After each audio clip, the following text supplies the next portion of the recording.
muita gente se planejando ou já está de malas prontas para viajar neste fim de ano e também em janeiro.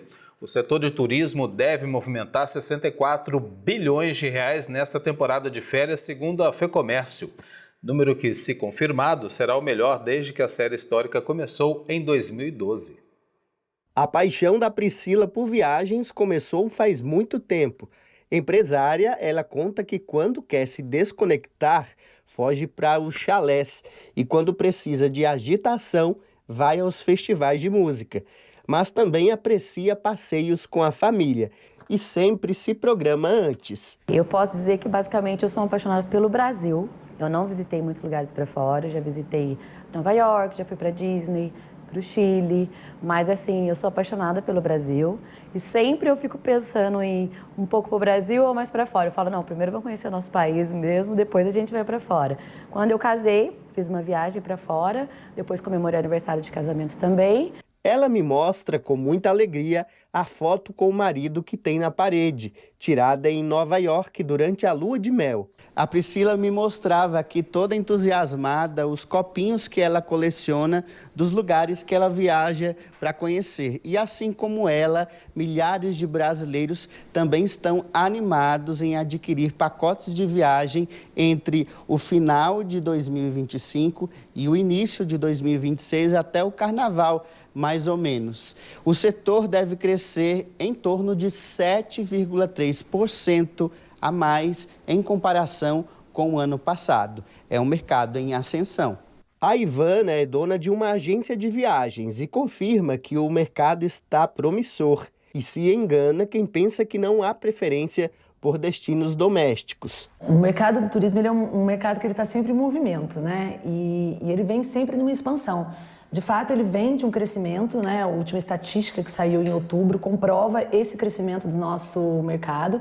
E a expectativa agora, para o final do ano, onde a demanda, né, de viagem, de férias e lazer aumenta, a expectativa é que cresça ainda mais, né? Segundo aí as pesquisas, 15% a mais de frota de voo estarão disponíveis para que as pessoas possam viajar, possam curtir aí as suas férias e aproveitar bastante aí esse momento de lazer. Hoje, em nível de Brasil, o Nordeste continua sendo, né, junto com o Rio de Janeiro, mas o Nordeste continua sendo um dos destinos mais procurados, talvez também por conta do verão, o calor, né, principalmente nessa época do ano, mas ainda assim continua sendo o que os brasileiros mais procuram, né, principalmente agora, resort, praia, sol, né, família, criança, então acaba aí, continua sendo com certeza um dos destinos e região mais procurado aqui no Brasil. A plataforma Booking.com apontou que 58% dos viajantes nacionais afirmam ter preferido conhecer o Brasil do que embarcar para destinos internacionais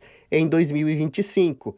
Entre os motivos que levam os brasileiros a escolherem os destinos estão a facilidade de organizar a viagem, os custos mais acessíveis e a grande variedade de experiências turísticas que o Brasil oferece. Eu acho que para dar certo tem que haver sempre um planejamento e nem sempre só financeiro. Eu acho que você vai para qualquer lugar, sabe os restaurantes legais que têm as melhores notas. Eu vou muito nos blogs de viagens, procura dicas, procurar sempre um hotel que tem uma boa nota, né? Não ficar olhando os melhores preços mais baratos. Nem sempre são os preços mais baratos que são os lugares mais legais. Eu gosto de ficar em centro para você não ter que ficar perdendo tempo com locomoção. Então, eu acho que a dica é sempre um planejamento financeiro e do lugar que você vai mesmo, dos pontos turísticos. A Luíse se sente mais segura quando opta por serviços das agências de viagem. Ela não quer gastar o tempo dela com eventuais transtornos e diz que a agência já sabe o perfil de viagem que ela gosta. Fui para Marrocos o ano passado, para Portugal, para Paris, viajei aqui no Brasil também. Um lugar que eu gostei bastante foi o Uruguai também, uns lugares diferentes, tipo Cabo Polônio, que a maioria das pessoas não conhece.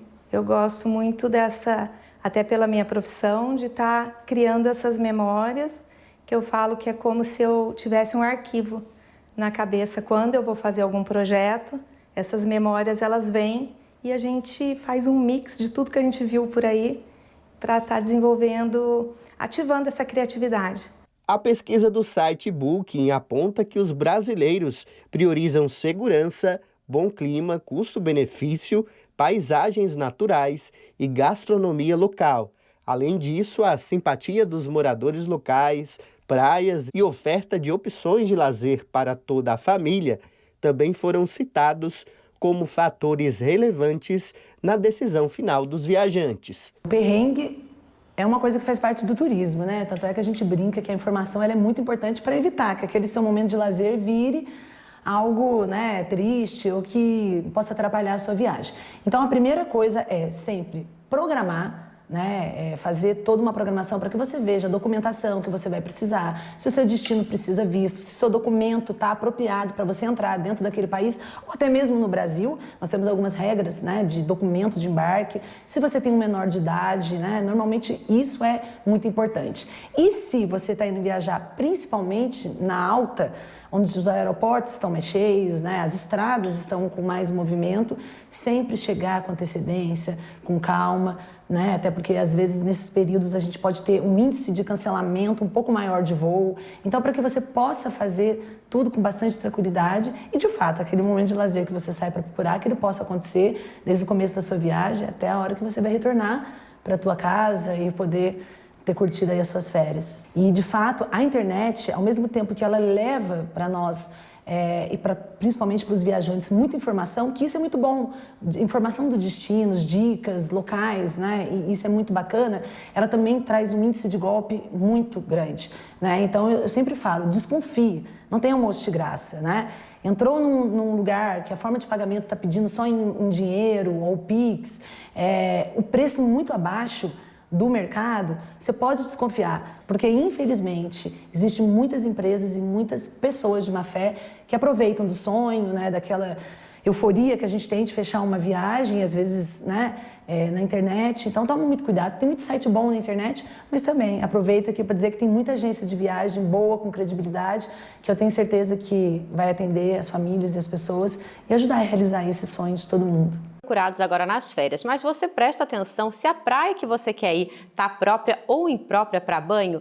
Antes de escolher o destino, você já se perguntou como também é feita a balneabilidade das praias? Quem vai explicar para a gente isso é a Cláudia Lambarelli, a gerente do setor de águas da Companhia Ambiental do Estado de São Paulo. Ela fala com a gente via internet. Boa tarde, seja bem-vinda. Boa tarde. Queria que você explicasse para a gente como que é feita então essa análise das praias aqui no Estado de São Paulo. O monitoramento das praias no estado de São Paulo é um monitoramento bem antigo, né? Tem mais de 50 anos. Como é que a CETESB faz para definir se uma praia está própria ou imprópria para o banho?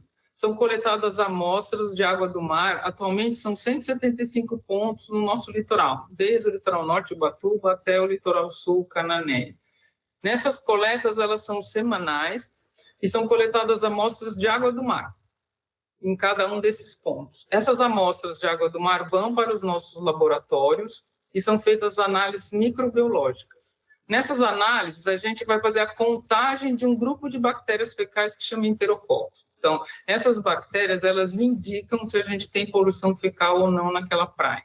Para classificar a praia como própria ou imprópria, eu preciso dessa contagem de 5 semanas. Então, eu não classifico a praia com uma única amostra. Eu vou olhar o resultado das últimas 5 semanas e vou ver se eu tenho valores muito altos ou concentrações elevadas dessas bactérias ou não. Se as concentrações estiverem muito altas, a praia é considerada imprópria, porque ela pode oferecer risco à saúde do banhista. Se eu tiver pouca dessas bactérias ou nenhuma de bactéria fecal, a qualidade da água é boa, então a praia está própria para o banho. Cláudia, boa tarde para você, obrigado pela participação aqui no TJ. E você falava, né, dessa avaliação, ela ser feita semanalmente, né? Então toda semana é coletado ali a água para fazer essa avaliação. É só a água do mar que passa por esses testes? A balneabilidade é a qualidade da água para o banho de mar, especificamente para essa atividade recreativa. Então é só coletada a amostra de água do mar, toda semana. Então, isso daí é baseado numa metodologia que foi definida numa legislação federal, então ela vale para o Brasil todo, né? Quem fizer vulnerabilidade tem que seguir esses critérios, então é preciso que faça toda semana. Então, a gente faz durante as 52 semanas do ano, são feitas essas coletas com amostra de água do mar para classificar a praia como própria ou imprópria. E, Cláudia, dá para a gente saber, assim, tem praias que são mais suscetíveis à poluição, por exemplo, quando tem muitos turistas na cidade, ou então se a praia fica próxima de um porto? Tem alguns fatores que influem na vulnerabilidade. Por exemplo, a ocupação urbana próxima, a infraestrutura de saneamento básico também é importante. E, então, isso pode fazer com que a praia tenha ou não uma fonte de poluição. Além disso, tem outros fatores, como você mesmo já disse agora, a quantidade de pessoas no litoral. Então, o que acontece é que, durante o verão, a gente tem um afluxo de turista, então você tem muita gente no litoral, a produção de esgoto ela aumenta, né? Então pode sobrecarregar os sistemas, e a gente tem a chuva, né? O nosso verão é a época chuvosa, e a chuva, ela realmente pode carregar a poluição fecal para o mar. Então, quando a gente tem muita chuva, as condições de vulnerabilidade, normalmente pioram. Então, no verão é preciso tomar mais cuidado, porque eu tenho os dois fatores. Eu tenho uma população flutuante que aumenta o número de pessoas no litoral, e tenho também a condição chuvosa da estação do verão. Cláudia, falando justamente nesses turistas, né, nos banhistas que acabam aproveitando ali as praias, se eles perceberem algum tipo de poluição, existe alguma forma de fazer uma denúncia? Tem algum contato da própria CETESB para fazer esse tipo de denúncia? Se houver extravasamento de esgoto, eles perceberem alguma fonte de poluição assim que seja visível, eles têm que ligar para as agências ambientais da CETESB e para fazer a denúncia, para que alguém possa, então, ir até lá para fazer uma vistoria ou entender o que está acontecendo. Obrigada, viu, Cláudia, pela sua participação aqui no TJ Aparecida. Obrigada por nos ajudar a tirar essas dúvidas. A gente vai acompanhando, né, as próximas semanas. A gente está entrando no período de férias. Muita gente vai visitar o litoral paulista e a gente volta a falar com vocês aí da CETESB. Obrigada, viu?